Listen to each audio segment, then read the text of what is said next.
বিসমিল্লাহির রহমানির রহিম। আসসালামু আলাইকুম ওরহমতুল্লাহি ওবরাকাতুহু। কোরবানি কি, কেন করতে হয়, এর বৈশিষ্ট্য ও ফজিলত কি? প্রিয় ভাই বোন বন্ধুগণ, ইসলামের অন্যতম গুরুত্বপূর্ণ ইবাদত হল কোরবানি। এটি শুধুমাত্র পশু জবাই করার নাম নয়, বরং আল্লাহর সন্তুষ্টির জন্য নিজের প্রিয় বস্তু ত্যাগ করার এক মহান শিক্ষা। প্রতি বছর জিলহজ মাসের ১০, ১১ এবং ১২ তারিখে মুসলমানরা আল্লাহর নির্দেশ পালন এবং হজরত ইব্রাহিম আলাইহিসসালাম এবং হজরত ইসমাইল আলাইহিসসালামের অনন্য ত্যাগের স্মরণে কুরবানি আদায় করে থাকে। কুরবানি মানুষের অন্তরের তাকওয়া, আত্মত্যাগ, সহমর্মিতা এবং আল্লাহর প্রতি পূর্ণ আনুগত্য সৃষ্টি করে। সমাজে ধনী গরিবের মাঝে ভালোবাসা ও ভ্রাতৃত্বের বন্ধনও দৃঢ় হয় এই ইবাদতের মাধ্যমে। কুরবানি কি? কুরবানি শব্দটি আরবি কুরব ধাতু থেকে এসেছে, যার অর্থ নৈকট্য বা কাছাকাছি হওয়া। ইসলামী শরীয়তের পরিভাষায় আল্লাহর সন্তুষ্টি লাভের উদ্দেশ্যে নির্দিষ্ট দিনে নির্দিষ্ট পশু জবাই করাকে কুরবানি বলা হয়। পবিত্র কুরআনে আল্লাহ বলেন, অতএব তুমি তোমার প্রতিপালকের উদ্দেশ্যে সালাত আদায় করো এবং কুরবানি করো। সূরা আল কাউসার, আয়াত ২। এই আয়াত দ্বারা বোঝা যায় নামাজের মতোই কুরবানিও একটি গুরুত্বপূর্ণ ইবাদত। কুরবানির ইতিহাস অত্যন্ত প্রাচীন মানবজাতির শুরু থেকেই আল্লাহর সন্তুষ্টির জন্য কুরবানির প্রচলন ছিল। হজরত আদম আলাইহিসসালামের ২ পুত্রের ঘটনা। পবিত্র কুরআনে হাবিল ও কাবিলের কুরবানির ঘটনা উল্লেখ আছে। হাবিল আন্তরিকতা ও তাকওয়ার সাথে উত্তম বস্তু কুরবানি করেছিলেন, তাই আল্লাহ তার কুরবানি কবুল করেন। কিন্তু কাবিলের কুরবানি কবুল হয়নি। এ থেকে শিক্ষা পাওয়া যায়, কুরবানির মূল বিষয় হল আন্তরিকতা। আল্লাহ তাকওয়াবানদের আমল কবুল করেন। ইব্রাহিম আলাইহিসসালাম ও ইসমাইল আলাইহিসসালামের ত্যাগের ঘটনা। কুরবানির সবচেয়ে বড় শিক্ষা আসে হজরত ইব্রাহিম আলাইহিসসালাম ও তার প্রিয় পুত্র হজরত ইসমাইল আলাইহিসসালামের ঘটনা থেকে। আল্লাহ তাআলা স্বপ্নে ইব্রাহিম আলাইহিসসালামকে তার সবচেয়ে প্রিয় বস্তু কুরবানি করার নির্দেশ দেন। তিনি বুঝতে পারলেন তার সবচেয়ে প্রিয় হল তার সন্তান ইসমাইল আলাইহিসসালাম। তিনি বিনা দ্বিধায় আল্লাহর আদেশ পালন করতে প্রস্তুত হন।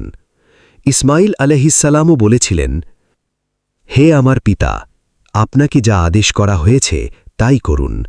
ইনশাআল্লাহ আপনি আমাকে ধৈর্যশীলদের অন্তর্ভুক্ত পাবেন। সূরা আস-সফফাত, আয়াত ১০২।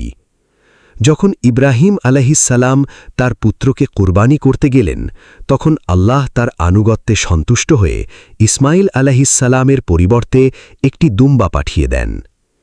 এই ঘটনার স্মরণেই মুসলমানরা প্রতি বছর কুরবানি আদায় করে। কেন কুরবানি করতে হয়? ১. আল্লাহর আদেশ পালন করার জন্য। কুরবানি আল্লাহর সরাসরি নির্দেশ। একজন মুমিন আল্লাহর সন্তুষ্টির জন্য সব কিছু ত্যাগ করতে প্রস্তুত থাকে। ২. তাকওয়া অর্জনের জন্য। আল্লাহ বলেন, আল্লাহর কাছে পৌঁছে না এগুলোর গোশত ও রক্ত, বরং পৌঁছে তোমাদের তাকওয়া। সূরা আল হজ, আয়াত ৩৭। অর্থাৎ কুরবানির আসল উদ্দেশ্য হল হৃদয়ের খাঁকি ঈমান ও তাকওয়া। ৩. আত্মত্যাগের শিক্ষা লাভের জন্য। মানুষ সাধারণত নিজের প্রিয় জিনিস আঁকড়ে ধরে রাখতে চায়। কুরবানি শেখায় আল্লাহর জন্য ত্যাগ করতে হবে, দুনিয়ার মোহ কমাতে হবে, আল্লাহর আদেশকে সর্বোচ্চ গুরুত্ব দিতে হবে। ৪. গরিবদের সাহায্য করার জন্য। কুরবানির গোশত দরিদ্র মানুষের মাঝে বিতরণ করা হয়। এতে সমাজে সহমর্মিতা সৃষ্টি হয়। কোরবানি হল হজরত ইব্রাহিম আলাইহি ওয়াসাল্লামের মহান সুন্নাত এবং প্রিয় নবী মোহাম্মদ সাল্লাল্লাহু আলাইহি ওয়াসাল্লামের গুরুত্বপূর্ণ আমল। কোরবানি কাদের উপর ওয়াজিব?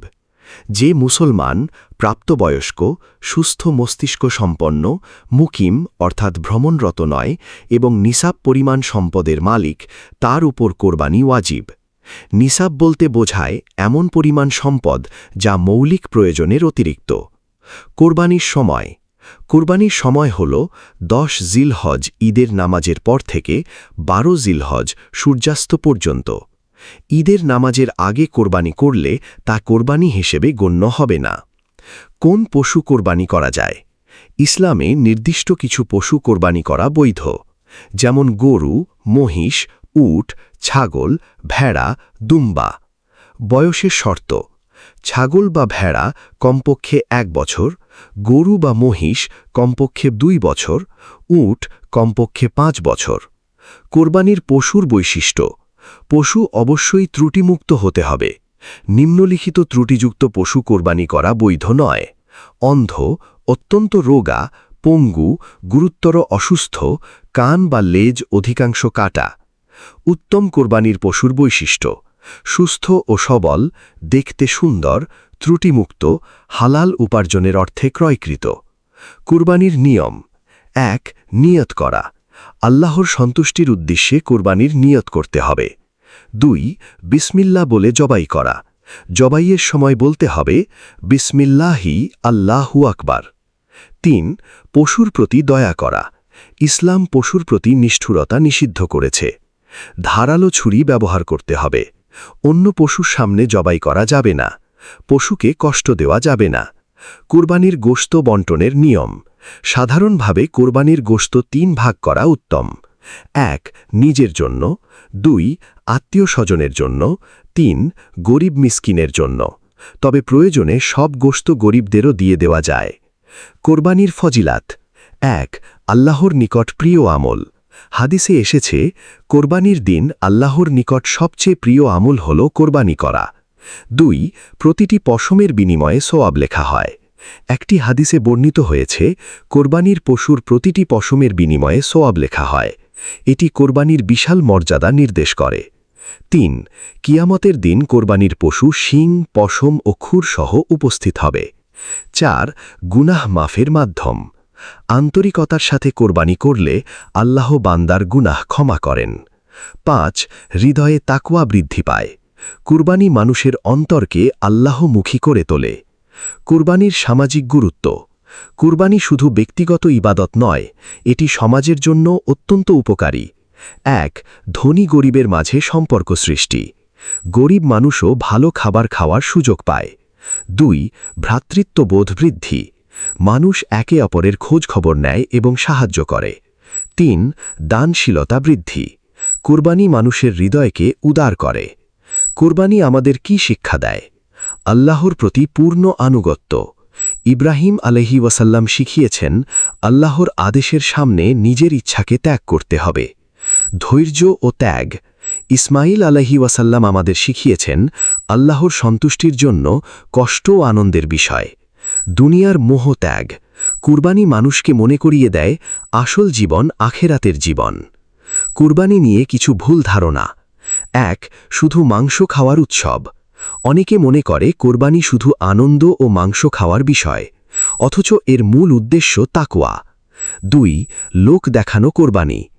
বড় পশু কিনে মানুষের প্রশংসা পাওয়ার জন্য কোরবানি করা উচিত নয়। 3. ঋণ করে অহংকারের কোরবানি। সামর্থ্য না থাকলে শুধু সমাজকে দেখানোর জন্য বড় কোরবানি করা ইসলাম সমর্থন করে না। কোরবানি ও আধুনিক সমাজ। আজকের সমাজে কোরবানির শিক্ষা অত্যন্ত প্রয়োজন। কারণ মানুষ স্বার্থপর হয়ে যাচ্ছে, দানশীলতা কমে যাচ্ছে, আল্লাহ প্রতি ভালোবাসা দুর্বল হচ্ছে। কুরবানি আমাদের মনে করিয়ে দেয়, ত্যাগ ছাড়া বড় কিছু অর্জন সম্ভব নয়। প্রিয় বন্ধু, কুরবানি হল ঈমান, ভালোবাসা, আনুগত্য ও ত্যাগের এক অনন্য শিক্ষা। এটি শুধু পশু জবাই নয়, বরং নিজের অহংকার, লোভ ও স্বার্থপরতাকে আল্লাহর জন্য কুরবানি করার নাম। যে ব্যক্তি আন্তরিকভাবে কুরবানি আদায় করে, তার অন্তরে তাকওয়া জন্ম নেয় এবং সে আল্লাহর আরও নিকটবর্তী হয়। আসুন আমরা কুরবানির প্রকৃত শিক্ষা গ্রহণ করি, আল্লাহকে ভালোবাসি, মানুষের উপকার করি, ত্যাগের মানসিকতা গড়ে তুলি এবং জীবনের প্রতিটি ক্ষেত্রে আল্লাহর আদেশকে প্রাধান্য দিই। আল্লাহ আমাদের সবাইকে সহিভাবে কুরবানি আদায় করার তৌফিক দান করুন। আমিন। কুরবানির প্রকৃত শিক্ষা: হজরত ইব্রাহিম আলাইহিসসালামের ত্যাগের মহিমা ও ঈমানের ইতিহাস। মানব ইতিহাসে এমন কিছু ঘটনা আছে যা শুধু একটি যুগের জন্য নয়, বরং কিয়ামত পর্যন্ত মানুষের হৃদয়ে আলো জ্বালিয়ে যায়। হজরত ইব্রাহিম আলাইহিসসালামের কুরবানির ঘটনা ঠিক তেমনই এক অবিস্মরণীয় ইতিহাস। এটি শুধু পিতাপুত্রের ভালোবাসার গল্প নয়, এটি আল্লাহর প্রতি সীমাহীন আনুগত্য, ঈমান, ধৈর্য ও আত্মত্যাগের সর্বোচ্চ উদাহরণ। আজ পৃথিবীর কোটি কোটি মুসলমান ঈদুল আজহায় পশু কুরবানি করে, কিন্তু এই কুরবানির পেছনে লুকিয়ে আছে এক গভীর আত্মিক শিক্ষা। সেই শিক্ষা হল আল্লাহর সন্তুষ্টির জন্য নিজের সবচেয়ে প্রিয় জিনিসও ত্যাগ করতে প্রস্তুত থাকা। ইব্রাহিম আলাইহিসসালাম তাওহীদের মহান সৈনিক। হজরত ইব্রাহিম আলাইহিসসালাম ছিলেন এমন একজন নবী যিনি পুরো সমাজের বিরুদ্ধে দাঁড়িয়ে আল্লাহর একত্ববাদ প্রতিষ্ঠা করেছিলেন। তার জাতি মূর্তি পূজা করত, তারা পাথরের মূর্তিকে উপাস্য মনে করত। কিন্তু ইব্রাহিম আলাইহিসসালাম ছোটবেলা থেকেই সত্যের সন্ধান করতেন। তিনি আকাশের তারা, চাঁদ ও সূর্যের দিকে তাকিয়ে চিন্তা করতেন, এগুলি কি আমার রব হতে পারে? শেষ পর্যন্ত তিনি বুঝতে পারলেন এই সৃষ্টি জগতের পেছনে আছেন এক মহান স্রষ্টা, যিনি সব কিছু পরিচালনা করেন। পবিত্র কোরআনে আল্লাহ তার সম্পর্কে বলেন, নিশ্চয়ই ইব্রাহিম ছিলেন এককভাবে একটি উম্মত। সূরা আন-নাহল, আয়াত 120। অর্থাৎ তিনি একাই একটি জাতির সমান ছিলেন ঈমান, সাহস ও চরিত্রে। আল্লাহর পথে তার অসংখ্য ত্যাগ। হজরত ইব্রাহিম আলাইহিসসালামের পুরো জীবনটাই ছিল ত্যাগের ইতিহাস। 1. পরিবার ও সমাজের বিরোধিতা সহ্য করা। যখন তিনি মূর্তি পূজার বিরোধিতা করলেন, তখন তার নিজের পিতাও তার বিরুদ্ধে চলে গেলেন। সমাজ তাকে অপমান করল, হুমকি দিল, কিন্তু তিনি সত্য থেকে পিছিয়ে যাননি। 2. আগুনে নিক্ষিপ্ত হওয়া। যখন তিনি মূর্তি ভেঙে দিলেন, তখন অত্যাচারীরা সিদ্ধান্ত নিল তাকে জীবন্ত আগুনে পুড়িয়ে মারা হবে। বিশাল অগ্নিকুণ্ড তৈরি করা হল। মানুষ ভেবেছিল এবার ইব্রাহিমের শেষ। কিন্তু আল্লাহ বললেন, হে আগুন, তুমি ইব্রাহিমের জন্য শীতল ও নিরাপদ হয়ে যাও। সূরা আল আম্বিয়া, আয়াত 69। আগুন তাকে পোড়াতে পারেনি, কারণ আল্লাহ তার সাথে ছিলেন। এই ঘটনা আমাদের শেখায়, যে ব্যক্তি আল্লাহর জন্য ত্যাগ করে, আল্লাহ তাকে কখনো একা ছেড়ে দেন না। বৃদ্ধ বয়সে সন্তান লাভ। হজরত ইব্রাহিম আলাইহিসসালাম বহু বছর সন্তানহীন ছিলেন। দীর্ঘ দোয়া ও অপেক্ষার পর আল্লাহ তাকে একটি পুত্র সন্তান দান করেন, হজরত ইসমাইল আলাইহিসসালাম। ভাবুন, যে সন্তানকে পাওয়ার জন্য একজন মানুষ সারা জীবন অপেক্ষা করেছে, সেই সন্তানই হয়ে উঠল তার সবচেয়ে বড় পরীক্ষা। ইসমাইল আলাইহিসসালাম ছিলেন তার হৃদয়ের টুকরো, তার জীবনের আনন্দ, তার স্বপ্ন। কিন্তু আল্লাহ চাইলেন, ইব্রাহিম আলাইসাল্লাম কি আল্লাহকে বেশি ভালোবাসেন নাকি নিজের সন্তানকে? সেই ভয়ঙ্কর স্বপ্ন। এক রাতে ইব্রাহিম আলাইসাল্লাম স্বপ্ন দেখলেন, তিনি তার প্রিয় সন্তান ইসমাইল আলাইসাল্লামকে কুরবানি করছেন। নবীদের স্বপ্ন ওহীর মতো সত্য, তাই তিনি বুঝতে পারলেন এটি আল্লাহর নির্দেশ। ভাবুন তার হৃদয়ের অবস্থা। একজন বৃদ্ধ পিতা, বহু কষ্টে পাওয়া একমাত্র সন্তান, আর সেই সন্তানকেই নিজের হাতে জবাই করতে হবে। কিন্তু তিনি দ্বিধা করেননি, কারণ তার কাছে আল্লাহর আদেশই ছিল সর্বোচ্চ। পিতাপুত্রের অবিশ্বাস্য সংলাপ। হজরত ইব্রাহিম আলাইসাল্লাম তার পুত্রকে বললেন, হে আমার প্রিয় পুত্র, আমি স্বপ্নে দেখেছি যে আমি তোমাকে জবাই করছি। এখন তোমার মতামত কি? সূরা আস-সাফফাত, আয়াত 102। এখানে লক্ষ্য করুন, তিনি জোর করেননি, তিনি সন্তানের মতামত জানতে চেয়েছেন। এটি একজন আদর্শ পিতার শিক্ষা। আর ইসমাইল আলাইসাল্লাম কি উত্তর দিলেন? হে আমার পিতা, আপনাকে যা আদেশ করা হয়েছে তাই করুন। ইনশাল্লাহ আপনি আমাকে ধৈর্যশীলদের অন্তর্ভুক্ত পাবেন। কি অসাধারণ ঈমান! আজ আমরা ছোট কষ্টেই ভেঙে পড়ি, অথচ একজন কিশোর আল্লাহর সন্তুষ্টির জন্য নিজের জীবন উৎসর্গ করতে প্রস্তুত। মিনার সেই ঐতিহাসিক মুহূর্ত। পিতা তার সন্তানকে নিয়ে মিনার পথে রওনা হলেন। শয়তান বারবার এসে তাদের বাধা দিল। শয়তান বলল, তুমি কি নিজের সন্তানকে হত্যা করবে? এটা কেমন আদেশ? তোমার হৃদয় কি কাঁদে না? কিন্তু ইব্রাহিম আলাইসাল্লাম শয়তানের কুমন্ত্রণা প্রত্যাখ্যান করলেন। আজ হজে শয়তানকে পাথর মারা সেই ঘটনার স্মৃতি। ইসমাইল আলাইসাল্লামের ধৈর্য। ইসমাইল আলাইসাল্লাম তার পিতাকে বলেছিলেন, আমার হাত পা শক্ত করে বেঁধে দিন, যাতে আমার রক্ত আপনার কাপড়ে না লাগে। আমার মায়ের কাছে সালাম পৌঁছে দেবেন। এই যেন আত্মত্যাগের সর্বোচ্চ উদাহরণ। একজন সন্তান আল্লাহর সন্তুষ্টির জন্য নিজের জীবনও দিতে প্রস্তুত। আল্লাহর রহমত। যখন ইব্রাহিম আলাইসাল্লাম ছুরি চালালেন, তখন আল্লাহর রহমত নেমে এলো। আল্লাহ ইসমাইল আলাইসাল্লামের পরিবর্তে জান্নাত থেকে একটি দুম্বা পাঠিয়ে দিলেন। পবিত্র কোরআনে আল্লাহ বলেন, আমি তাকে এক মহান কুরবানির বিনিময়ে মুক্ত করে দিলাম। সূরা আস-সাফফাত আয়াত 107। এখানে আসলে আল্লাহ মানুষ হত্যা চাননি। তিনি দেখতে চেয়েছিলেন বান্দা তার আদেশের প্রতি কতটা অনুগত। কেন এই ঘটনা এত গুরুত্বপূর্ণ? কারণ এটি মানব ইতিহাসের সবচেয়ে বড় ঈমানী পরীক্ষাগুলোর একটি। এই ঘটনা শেখায়, ১. আল্লাহর ভালোবাসার সব কিছুর ওপরে। একজন মুমিনের কাছে আল্লাহই সর্বাধিক প্রিয়। ২. সত্যিকারের ঈমান ত্যাগ দাবি করে। মুখে ঈমান বলা সহজ, কিন্তু ত্যাগ করা কঠিন। ইব্রাহিম আলাইসাল্লাম প্রমাণ করেছেন, সত্যিকারের ঈমান মানে নিজের সবচেয়ে প্রিয় জিনিসও আল্লাহর জন্য ছেড়ে দেওয়া। ৩. আল্লাহ কখনো ত্যাগ বৃথা যেতে দেন না। ইব্রাহিম আলাইহিওয়াসাল্লাম তার সন্তানকে হারাননি, বরং আল্লাহ তাকে পুরো পৃথিবীর মানুষের হৃদয়ে অমর করে দিয়েছেন। আজ কোটি কোটি মানুষ তার নাম শ্রদ্ধার সাথে স্মরণ করে। কুরবানির আসল শিক্ষা কি? আজ অনেকেই মনে করে কুরবানি মানে শুধু পশু জবাই করা, কিন্তু কুরবানির প্রকৃত শিক্ষা আরও গভীর। নিজের অহংকার কুরবানি করো। হিংসা, অহংকার, লোভ, গুনাহ, হারাম সম্পর্ক এসব ত্যাগ করাই আসল কুরবানি। আল্লাহর জন্য প্রিয় জিনিস ত্যাগ করা।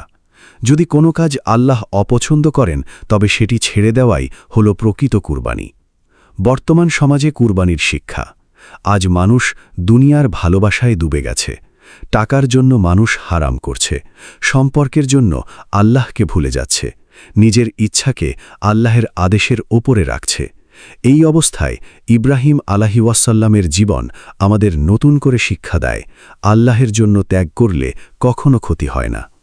কুরবানি শুধু ধনীদের জন্য নয়। অনেকেই মনে করেন কুরবানি শুধু অর্থবান মানুষের বিষয়। আসলে কুরবানির শিক্ষা সবার জন্য। যে ব্যক্তি নিজের গুনাহ ত্যাগ করে, হারাম থেকে ফিরে আসে, আল্লাহের পথে চলতে শুরু করে, সেও এক ধরনের আত্মিক কুরবানি করছে। ঈদুল আজহার প্রকৃত সৌন্দর্য। ঈদুল আজহা আমাদের শেখায় পরিবারকে ভালোবাসতে, গরিবদের সাহায্য করতে, আল্লাহের প্রতি কৃতজ্ঞ হতে, আত্মত্যাগের মানসিকতা গড়ে তুলতে। এটি শুধু উৎসব নয়, এটি আত্মশুদ্ধির একটি মহা সুযোগ। আমাদের জীবনে ইব্রাহিম আলাইহিওয়াসাল্লামের শিক্ষা কিভাবে প্রয়োগ করব? ১. আল্লাহের আদেশকে প্রাধান্য দিন। মানুষ কি বলবে সেটা নয়, আল্লাহ কি চান সেটা ভাবুন। ২. সন্তানদের ঈমানি শিক্ষা দিন। ইসমাইল আলাইহিওয়াসাল্লাম ছোটবেলা থেকেই আল্লাহ ভীরু ছিলেন, তাই তিনি ত্যাগের পরীক্ষায় উত্তীর্ণ হতে পেরেছিলেন। ৩. কষ্টে ধৈর্য ধরুন। ইব্রাহিম আলাইহিওয়াসাল্লাম অসংখ্য পরীক্ষার মধ্য দিয়ে গিয়েছেন, তবুও হতাশ হননি। ৪. দুনিয়ার মোহ কমান। সব কিছু একদিন ছেড়ে যেতে হবে, তাই আল্লাহের সন্তুষ্টিকেই জীবনের লক্ষ্য বানাতে হবে। বন্ধুগণ, হজরত ইব্রাহিম আলাইহিওয়াসাল্লামের কুরবানির ঘটনা কেবল একটি ঐতিহাসিক ঘটনা নয়, এটি ঈমানের চিরন্তন শিক্ষা। তিনি আমাদের শিখিয়েছেন আল্লাহকে সবচেয়ে বেশি ভালোবাসতে, ত্যাগ করতে, ধৈর্য ধরতে এবং আল্লাহের আদেশের সামনে নিজেকে সম্পূর্ণভাবে সমর্পণ করতে। আজ যদি আমরা কুরবানির প্রকৃত শিক্ষা গ্রহণ করি তাহলে আমাদের জীবন বদলে যাবে। আসুন আমরা শুধু পশু কুরবানি না করে নিজের অহংকার, গুনাহ, হিংসা, লোভ এবং দুনিয়ার অন্ধ ভালোবাসাকেও আল্লাহের জন্য কুরবানি করি। তাহলেই আমাদের কুরবানি হবে অর্থবহ এবং আমরা ইব্রাহিম আলাইহিস ওয়াসাল্লামের ত্যাগের প্রকৃত অনুসারী হতে পারব। আল্লাহ আমাদের সবাইকে কুরবানির আসল শিক্ষা বুঝে আমল করার তৌফিক দান করুন। আমিন। এই পর্যন্ত ভিডিওটি দেখার জন্য আপনাকে অসংখ্য ধন্যবাদ। ভালো লাগলে লাইক, শেয়ার এবং ফলো দিয়ে উৎসাহিত করবেন এবং সাবস্ক্রাইব করে পাশে থাকবেন যাতে এই ধরনের ভিডিও আপনাদের কাছে পৌঁছে দিতে পারি এবং এই রকম ভিডিও দেখে আমাদের অন্তরাত্মাকে পরিশুদ্ধ করতে পারি। আসসালামু আলাইকুম ওয়া রাহমাতুল্লাহি ওয়া বারাকাতুহু।